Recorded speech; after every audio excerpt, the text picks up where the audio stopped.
online class တွေတက်တာကအချိန်ကိုလူပဲမှတက်တာစီတယ်မိမိအလုံးမှနေပြီးတော့ပညာရေးတစ်ခုလေ့လာလို့ရတယ်ဒါအရန်ကောင်းတယ်ဒီပညာနဲ့ပတ်သက်ပြီးတော့လေ့လာမယ်ဆိုရင် online class တွေမှာ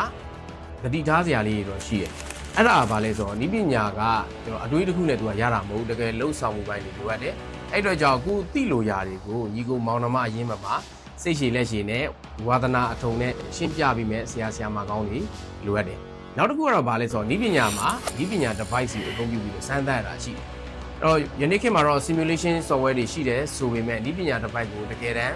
စမ်းသပ်ဖို့လည်းလိုအပ်တယ်။အဲ့ဒီပြဿနာလေးတွေရှိနေတယ်ဆိုတာကိုယူကဒါကိုကိုဗစ်ကာလကလေးကကောင်းကောင်းသိတယ်။ကိုဗစ်ကာလမှာယူက online class ကိုသင်ခဲ့တယ်။သင်တဲ့အခါမှာဘယ်လိုသင်ခဲ့လဲဆိုတော့ video recorded video တွေအသုံးပြုပြီးတော့သင်ခဲ့တယ်။ကျောင်းသားတွေသိလို့ရတယ်ကို Facebook ကနေ live လွှင့်ပြီးတော့သင်ကြားခဲ့ရတယ်။နောက်ပိုင်းမှာတော့တဖြည်းဖြည်းနဲ့ Zoom software တွေ video conference software တွေပေါ်လာတဲ့အချိန်မှာတော့ကျွန်တော်တို့ video recorder ကိုလေ့လာရတယ်ပြီးရင်ဒီ Zoom video conference software ကိုအသုံးပြုပြီးတော့ကျောင်းသားတွေသိလို့ရတယ်ကို discuss လုပ်တယ်အဲ့လိုမျိုးလုပ်ဆောင်ခဲ့တယ်။အဲ့ဒီအချိန်ကလေးကအကောင်းမွန်နဲ့လုပ်ဆောင်ခဲ့ရလေးတခုကပါလဲဆိုတော့ကျောင်းသားတွေဒီလေ့လာတဲ့သူတွေဟာ device တွေကိုမစမ်းသပ်ရရင်ယုံကြည်မှုမရှိတာကိုကျွန်တော်ကောင်းကောင်းနားလည်တယ်။ရန်ကုန်မြို့မှာသို့မဟုတ်ဒီကျွန်တော်တို့ရန်ကုန်နဲ့နီးတောင်တောင်ဝဲမှာရှိတဲ့မြို့တွေတော့မြန်မာနိုင်ငံမှာရှိတဲ့မြို့တွေနောက်တစ်ခုကတော့ကျွန်တော်နိုင်ငံခြားမှာရှိတဲ့သူတွေအကြောင်းမျိုးကြောင့်ရန်ကုန်ကိုလာလို့ရပြီဆိုရင်ဒီကျွန်တော်ယူတင်တန်းကြောင့်မှရှိတဲ့ device တွေကိုအချိန်မျိုးအခါမျိုးစမ်းသပ်လို့ရအောင်ကျွန်တော်လုပ်ဆောင်တာရှိတယ်။အဲ့ဒီချိန်ခါတုန်းကတော့ကိုဗစ်ကာလတစ်ကြောင်းမှာတော့ကျွန်တော်ရှိမှတက်တဲ့အကြောင်းသားတွေကနိုင်ငံအများဆုံးဖြစ်တယ်။နောက်တစ်ခုက USA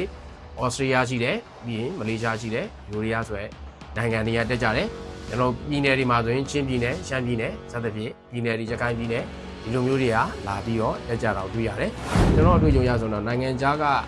နေပြီးတော့တက်တဲ့သူတွေကလွဲလို့မြန်မာနိုင်ငံမှာရှိတဲ့မြို့နယ်အသီးသီးမြို့အသီးသီးမှာရှိတဲ့တိုင်းဒေသအသီးသီးမှာရှိတဲ့သူတွေကတော့ရန်ကုန်ကိုရောက်လာတဲ့အခါမှာကျွန်တော်တို့ရှိမှရှိတဲ့ဒီပညာတစ်ပိုက်တွေကိုလာရောက်စမ်းသပ်ပြီးတော့ကျွန်တော်လုပ်ငန်းကိုဝင်ကြတာတွေ့ရတယ်ဒီအတွက်ကြောင့်ကိုရင်တော့ဖွင့်ခဲ့တယ်အခုချိန်မှာတော့ဒီကျွန်တော်တို့ယူကိုတောင်းဆိုနေတဲ့အကြောင်းသူအကြောင်းသားဟောင်းတွေကတောင်းဆိုနေတာရှိလာတယ် online class လေးဖွင့်ပေးပါပေါ့နော်အဲ့ဒီအတွက်ကြောင့်ကျွန်တော်တို့ယူမှာ